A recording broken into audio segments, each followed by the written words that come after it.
Do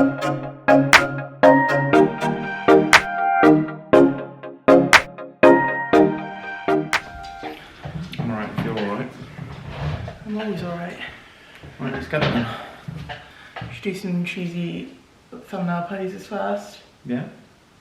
Ready? Like what?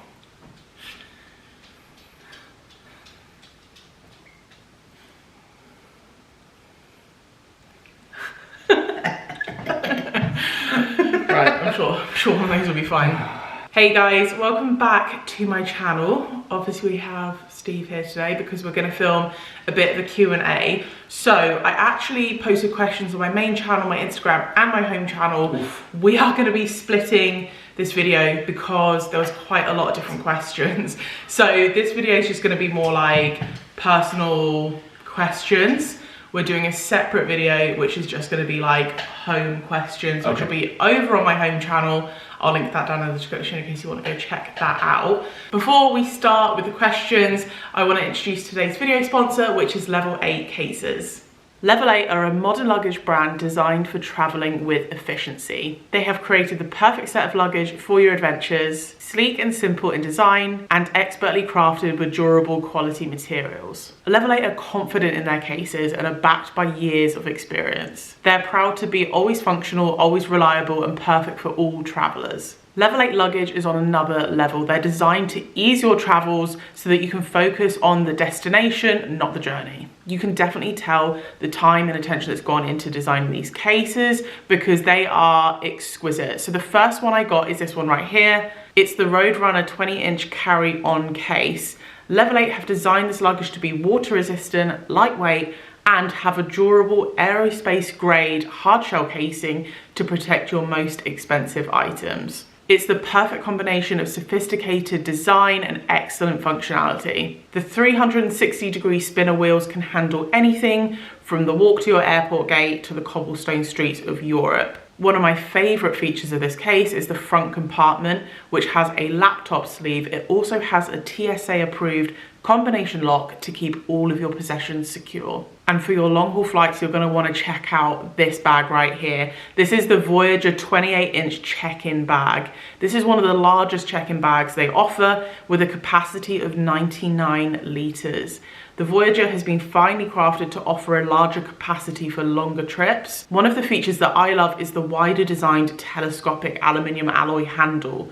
Not only does this maximize packing space so you can fit in as much as possible, but it feels super secure, especially if you don't pack light like me. It's made with the best 𝘱𝘬𝘴 material to ensure that it has a lightweight and durable scratch-resistant hard shell. The 360-degree spinner wheels feel super smooth and glide effortlessly, and the TSA-approved combination lock adds additional security. And last but not least, the interior compression system. You can keep all your personal items organized and secure whilst you're traveling. Level 8 have given me a discount code to share with you guys. I'll be putting that on the screen here and all the details will be down in the description box as well. But I honestly can't wait for our next holiday so we can properly try and test these cases out and obviously let you know how we get on with them.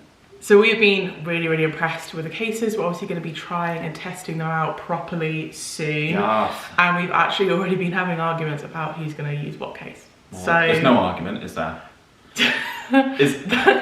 That's enough now. We're not going to argue on camera about it.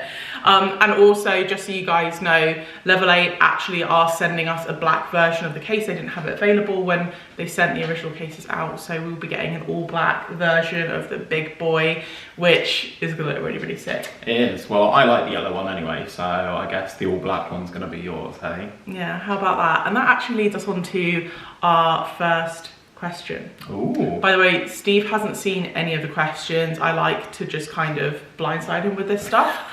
So it's literally a case of, Steve, can we record this Q&A? Right, sit down, go. That's what we're doing. Here we go. So first question is, have you got any more holidays booked? Well, yes we do, haven't we? We finally booked our holiday. Yeah, so I literally finished booking our holiday like a week ago. Yeah. So in November, we were basically talking about doing a long holiday in September and going away for our anniversary, which is November, but couldn't get enough time off of work and just money, it's quite expensive. So we decided to do a big holiday for our anniversary. So we are 6-year anniversary. And we have decided to go back to California for 2 weeks. So we're gonna do a week in Palm Desert and go to like Joshua Tree National Park and do some stuff around there. And then we're gonna do like a week in Newport as well. So kind of like a mini road trip, but not really. Also, just as some clarification, Newport in California is much nicer than Newport in Wales. Very different. Very, very different Newport. But yeah, so we've got that all booked. My holiday's been approved, by the way. Oh, well done, that's good. It's always good to know. And this is funny, actually. I have a question for you guys. So, if you guys are in a relationship, do you have a travel agent partner and then just like a winging partner? Because I book everything and Steve just turns up. It gets put in my calendar, I attend it. There you go. That's basically how it works. So yeah, that is our only holiday book for the rest of the year. It is. It's a big holiday though. I don't have any real time off from work after that. I've got 1.5 days holiday left after that. I'm having to take unpaid leave for only a few days, but like unpaid leave. You started later in the year, didn't you? Yeah. But anyway, we haven't even had a chat about what our holiday next year is going to be either, but we'll see. We've got loads of stuff going on here, so we'll see how it goes. That's 2023's problem. Yeah, exactly. Right, next question. You can take this one. Okay. How did you guys meet? We met online, plenty of fish. Louise had recently moved to Bristol and was living with her sister initially, right? Were you living with your sister initially? Anyway, yeah. I don't think I met you until I moved into my flat. Oh yeah, good point.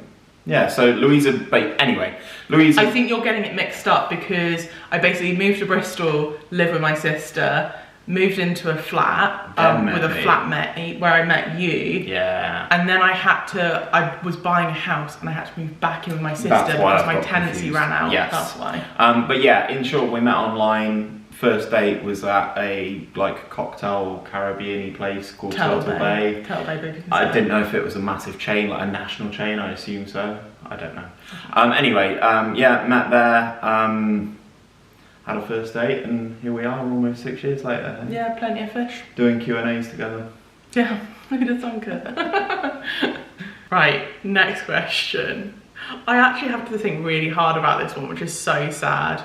What do you like to do for fun?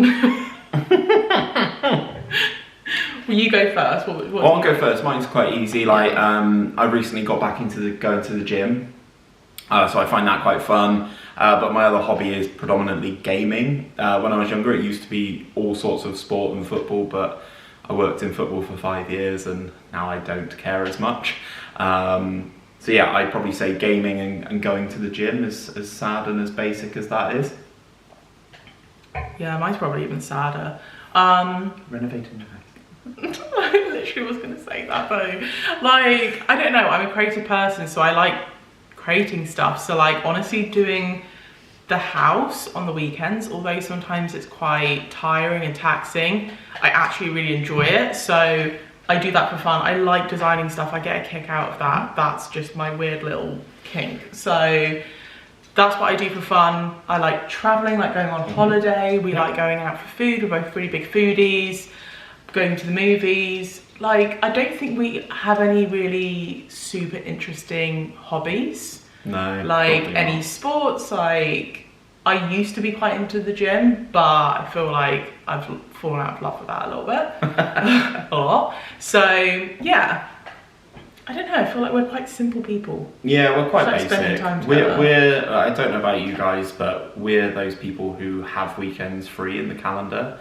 Some of our friends are just activity, and we're not those people really. We like to, I don't know if it's spontaneous, but I hate booking in advance because I don't know how I'm going to feel on the day. Do you know what I mean? I don't know if I'm going to go out for dinner on that day. Yeah. We quite like to just on the spur of the moment decide what we want to do.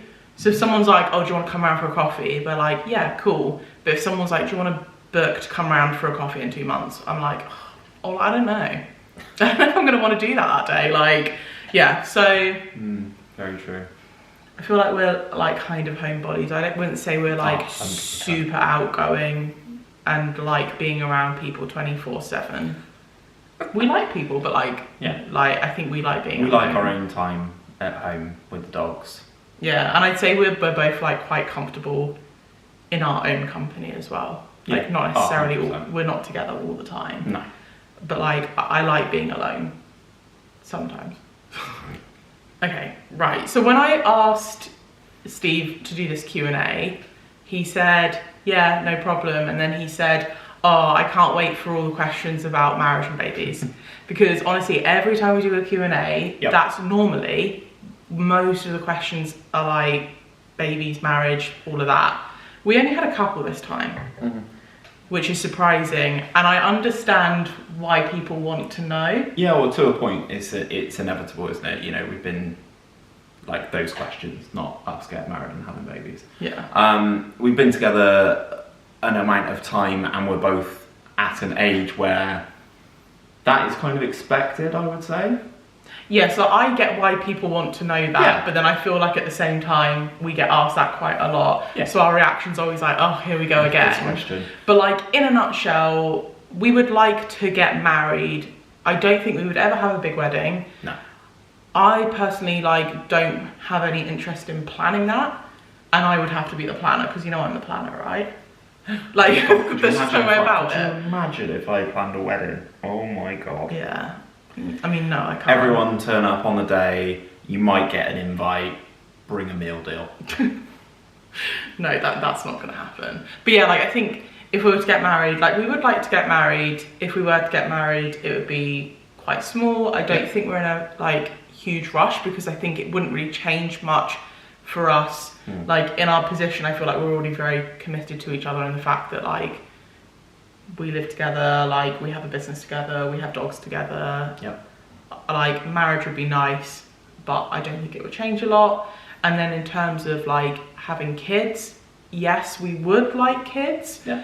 But I feel like neither one of us are like mentally there yet. I think we would only ever want like max 2 kids. We wouldn't want a big family. Maybe even just 1 kid, you know, like... Look, I know it's not very similar, but dogs and kids, you know, we'd only ever want 2 dogs. We'd only ever want 2 children. You never want to be outnumbered, do you? Really, I don't think. So. Yeah, I wouldn't say like I'm a super maternal person, but I would like to start a family one day. But in all honesty, every time we mention kids, we're not having any yet. Don't worry, it's all about you, hun. But in all honesty, like this is putting it really brutal. I don't want to give up being selfish yet. Yeah. I feel like we have so much more that we want to achieve, and I feel like if we had kids now, it would very much change our life in the fact of like how we spend our money and how we spend our free time and things like that. And certain decisions we make, I think throwing kids in the mix would change things for us, and I'm not willing.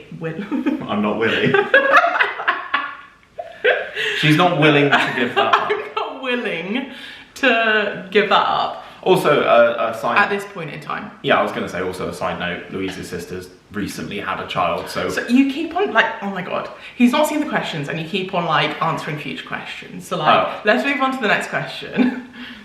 Right, next question. Are you an auntie yet? Yes, I am an auntie. My nephew was born 3.5 months ago. He's really super cute. He's called Arlo. I'm going to put in a really cute photo of Steve and Arlo together. No, this doesn't make me broody, so don't even ask. But yeah, he's really, really cute. My sister said that I can post like stuff on socials. I've had her permission. Okay, that's good. But yeah, like in all honesty, he's like just hit that age where he's like the cute, chunky baby stage. Whereas before, like when I first met him, he was teeny tiny and I was like terrified to hold him. But now he's like that kind of really good chunky like... And he can support his head a little bit better and like all and that he's stuff. Reacting to like, if you smile at him, he smiles back and things like that. Because let's face it, when babies are born, they just kind of like, they don't really sleep do much. And feed and poo. Yeah, but he's at that like fun age now where he's like you can see him like learning stuff, so it's really, really cool. And we get regular baby updates. We do. From my sister. We saw him last weekend, yeah. Yeah. So he's doing really well, and he's very cute. Okay, here's another question that you semi-ruined, Stephen. Sorry. Would you get any more dogs?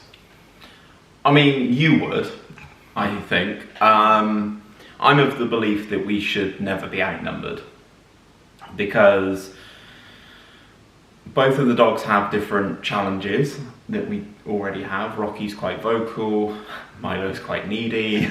So I think potentially adding a third into the mix would potentially be a bit too much. I mean, recently we looked after your parents' dog and we had 3 dogs in the house, and yeah, I came home from work one of the days and you were a little bit fried with them, weren't you? Yeah, I had questions about that actually, about who the black and white dog was in the background. In case anyone spotted him, that is my parents' dog. He is blind and very old, so he's actually pretty easy to look after. But like, I do agree with you that, like, given our current circumstance, like, we're very busy. Yeah. We're like full on jobs, we do content creation on the side, renovating the house, like I get quite burnt out easily. Yeah. Like, you do more, so like it's understandable that you get burnt out. Yeah. But some days I feel guilty that, like, I haven't taken the dogs on a long walk and this and that. Yeah. So I do think it's right that we only stick to 2 dogs. But I'm going to be completely honest. So, like, you know that we rescued Milo from many tears, and I still follow them on Instagram. And I'd be lying if I said that I didn't cry on a daily basis because I saw a sad story about a dog. So I'm that kind of person who will, like, see a dog that needs rescuing and I want to rescue it. So, like, I have always said if we were to win, like, the lottery, oh yeah, dogs I'd open like a rescue centre or something. Like, I just love animals. But it's not right for us to have more than 2, I don't think, right now. No, not right now. Not at this time of our life. Yeah, maybe if, like, our dogs were a bit older and, like, mellowed out a tiny bit more, then yeah. But they're very similar age, they're very similar energies. Like, they're pretty easy, but they just have their own little, like, things that we're trying to work on. We have been working with a dog behaviourist because Milo is, like, terrified of people, basically, still. Yep. Aren't you? Only strangers. Yes. Next question. I presume this is for me, Stephen, not you. Okay. What's your skincare routine?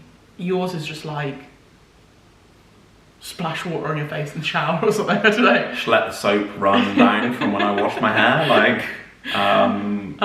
So I do moisturise though. Well done, babe. Yeah, so my skincare routine is, well, cleanse, tone, serum, moisturise. I am quite lazy with my skincare routine. I try and be good. So can you stop, like, pouring my boob? That's enough.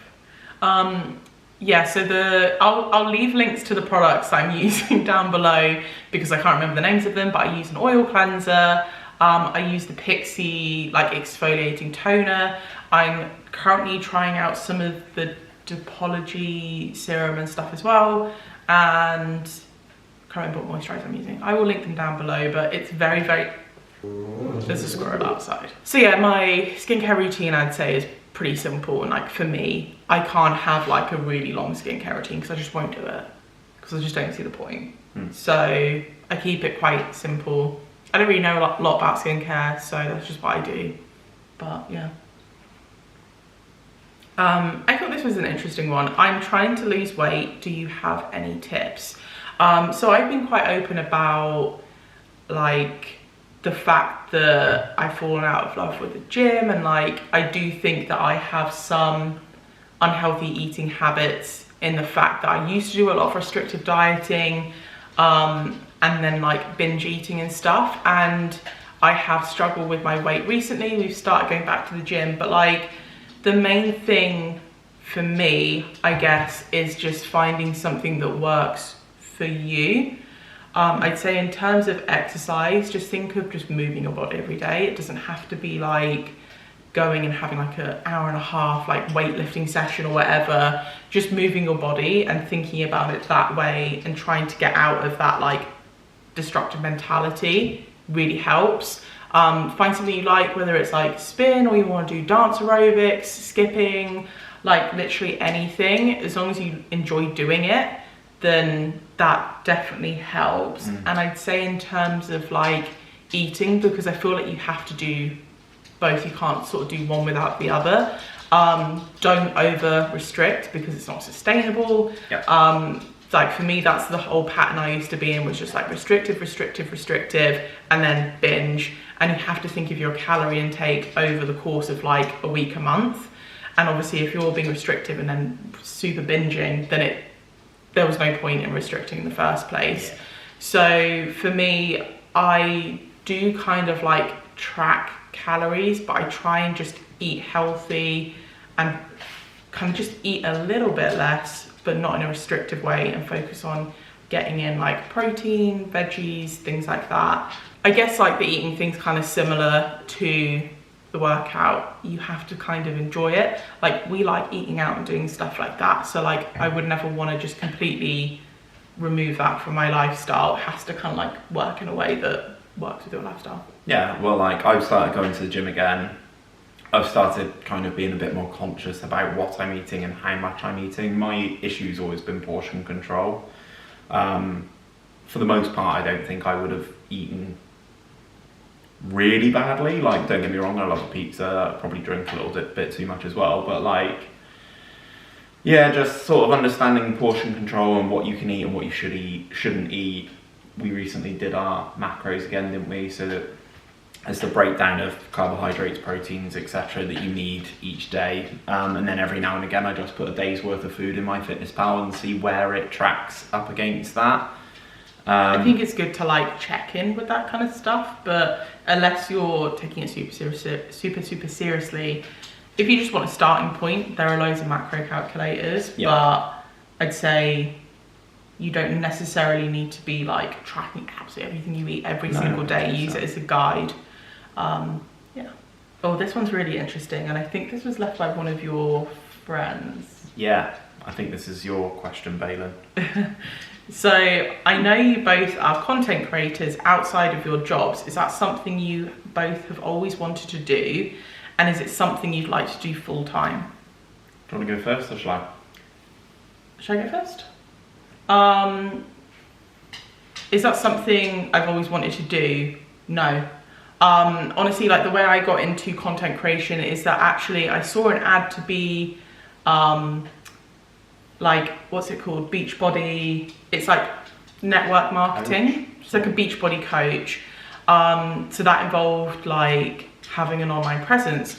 So basically the reason that I saw that and wanted to get into it is because it kind of opened up the idea of not working a 9 to 5 and being able to be my own boss. So that always has appealed to me.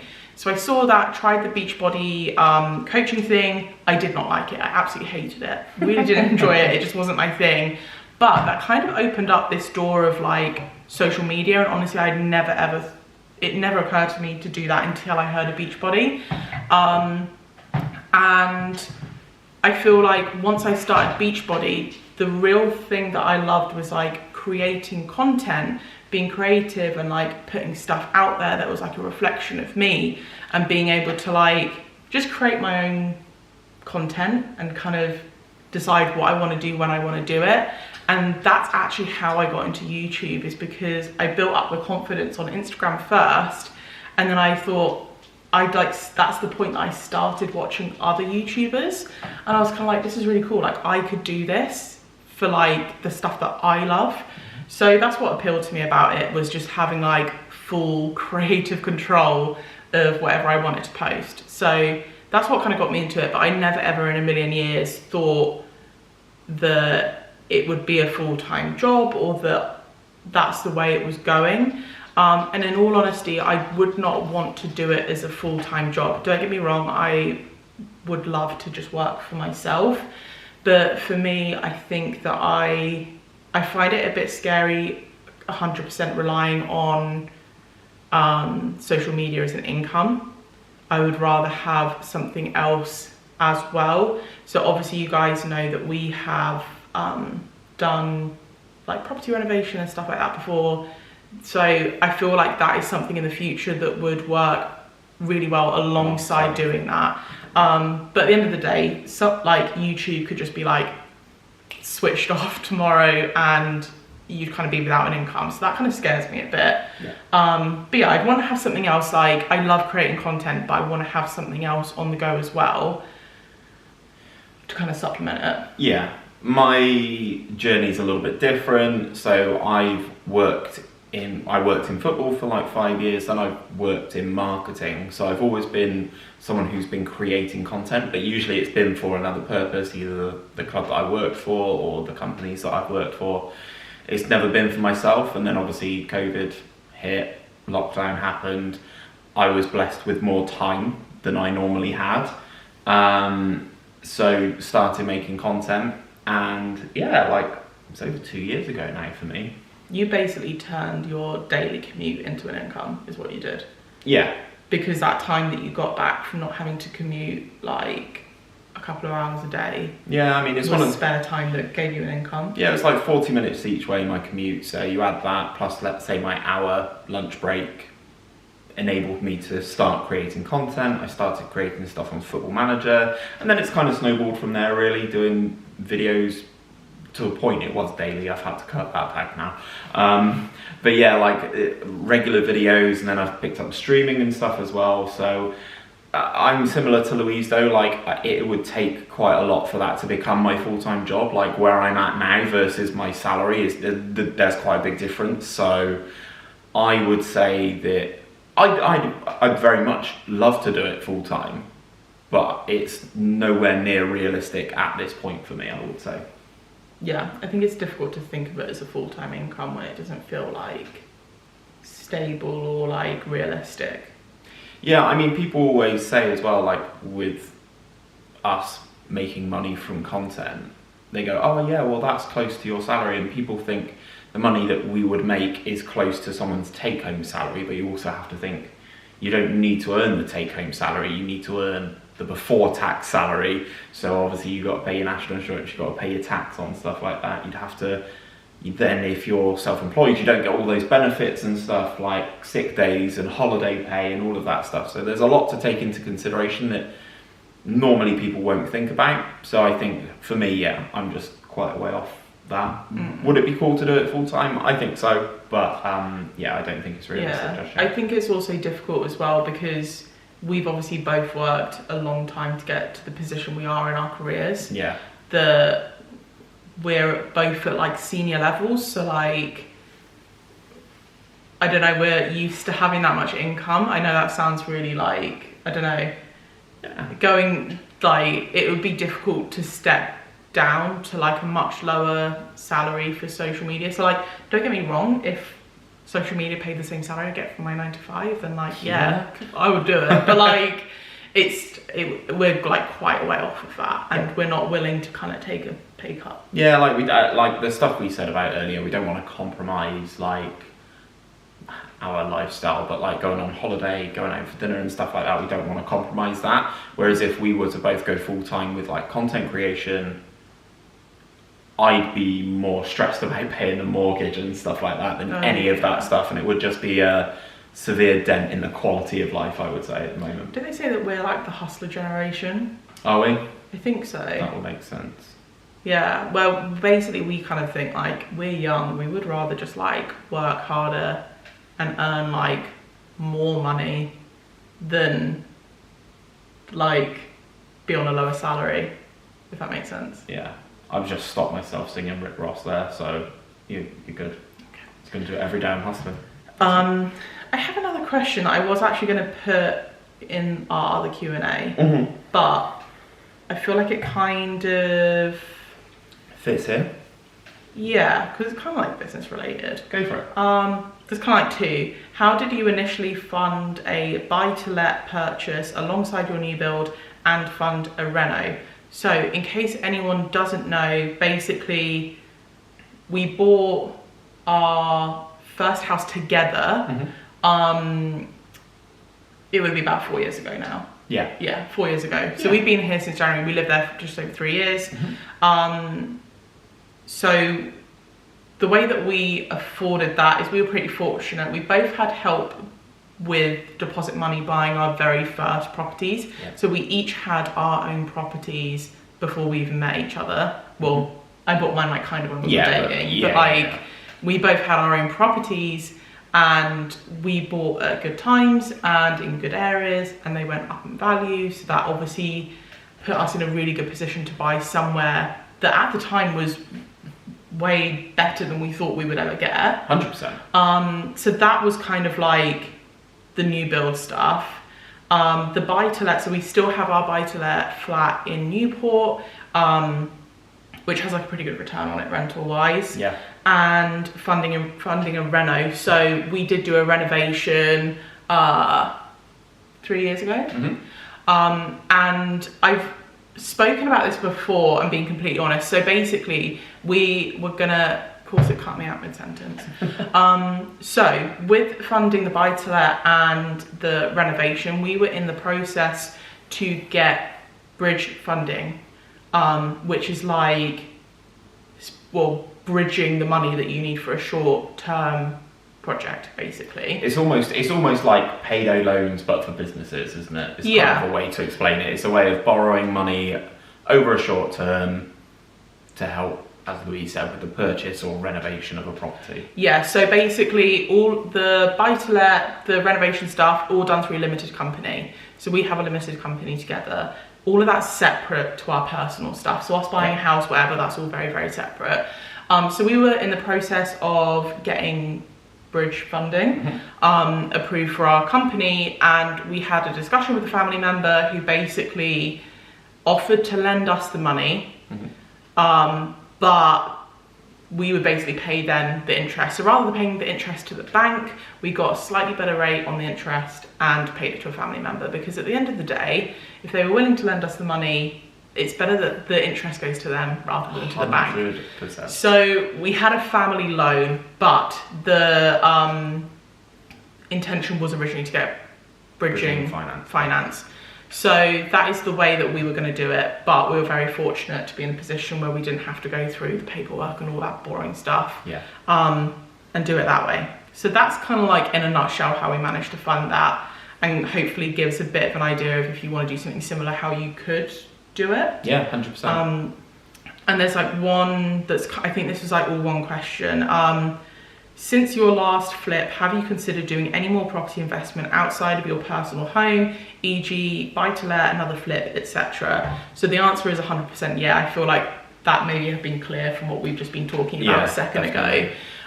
So we still have our buy-to-let property in Newport. I don't know if how long we would keep that for. We know that the property's gone up in value. It's probably a good time to sell it soon, but we have a tenant who is leasing it for the next 2 years. Yeah, so perhaps, sorry. I was going to say, I think when that tenancy's up, we'll probably reevaluate stuff, have it revalued, and then see what is the best option to go with from that. But from when we bought it, it's gone up in value. Newport is having quite a lot of money put into it actually at the moment. So yeah, as Louise said, we've got a tenant in there at the moment, so just kind of play it by ear. And the rental income's gone up since we've been there as well. So like, we are seeing a good return on it, but in all honesty, I don't think buy-to-let is where our heart's at. It's a bit of a pain in the arse, and just, like with us having full-time jobs and content creation, like we basically pay an agency to manage it for us, which just does feel like money down the drain. But we don't have the time to do it, and I just can't be bothered. Like, I'm not interested. However, we 100% are intending to do more renovation projects. I feel like we're just finding our feet in Cardiff. We're getting to know really good builders through work on our own house. We do have the intention to do that. We're also very much just kind of like keeping an eye on the market. Everything's very high at the moment. And just trying to time it right. Obviously, we don't really have the time to do it right now. We're hoping to wrap up our renovation, majority of it, at the end of this year. So maybe next year. Yeah, that's what I was going to say, is like we kind of have a lot on our plate with our own renovation, let alone taking on another project, you know what I mean? We don't, it's almost to a point like we wouldn't want to take our contractors away from here to go and work somewhere else, because we kind of want the area that I am the contractor. Well, we don't want Louise to stop doing work here, because I want a nice house to live in.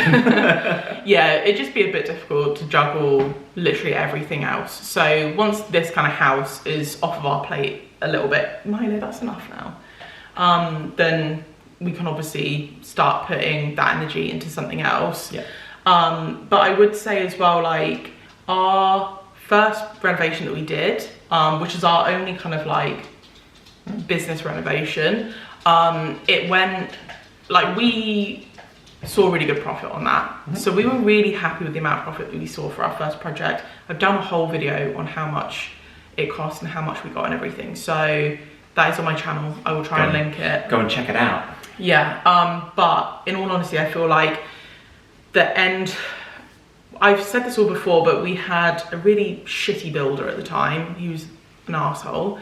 Oh yeah, we also had, obviously the timing, we put it on the market just as COVID was hitting. Yeah. And we had 3 sales fall through, yeah, all COVID related. Yeah. Or like, it was people being furloughed, people's mortgages, obviously like mortgage providers were losing it. Yeah. Surveyors undervaluing it by like 50k, like it was just ridiculous. So it took us so long to sell it, and that caused a lot of stress and worry, and obviously wanting to pay back loan that we had, obviously like the longer we borrowed the money, the more interest we pay on the loan. So like that created a lot of stress at the time. Yeah, obviously like that was all really like kind of time, like it was bad timing. Obviously we never knew COVID was going to happen, but that, I'm not gonna lie, has like scared me a little bit. Yeah, just because I remember how stressful I was in that period. Yeah. But I feel like we've learned a lot since then. I think so. Your skills as a contractor have like vastly improved from already a good level. So yeah, I think once our own personal renovation has been completed and we kind of have our own place re-evaluated financially, and then we kind of know what the next step for us is going to be, we can then figure out the company side of stuff. But obviously at the moment we're both working full time, so that the property renovation stuff is still very much a thought of ours, but it's probably not at the forefront at the moment. It's probably on the back burner a little bit. Yeah, but I mean, watch this space. Yeah, I think that would be the dream for us, is to do that full time or something property related. We both really enjoy that, and then to fit social media in around the side. Yeah. Yeah, that is all of the questions. There we go. For this Q&A. For this Q&A, we're gonna like sign off here and then jump back on and film the home one. So I will leave a link to that down in the description below. Don't forget to go check out level 8 cases. I will leave the code and all the details on the screen down in the description box as well. We'll have to let you know how we get on with them, give you a full on. We both nodded at the same time then. Yeah, we'll have to let you know how we get on with them, but you'll have to wait until November to hear about that. Yeah. But yeah, thanks guys for watching. We hope that's been interesting, and thank you everyone for sending in all the questions, because we've had some really interesting ones. Not that you know all the property ones are really interesting. Yeah, oh definitely. Yeah, so if you want to know more about those, go check out my home channel, and we'll see you guys in the next one. Bye.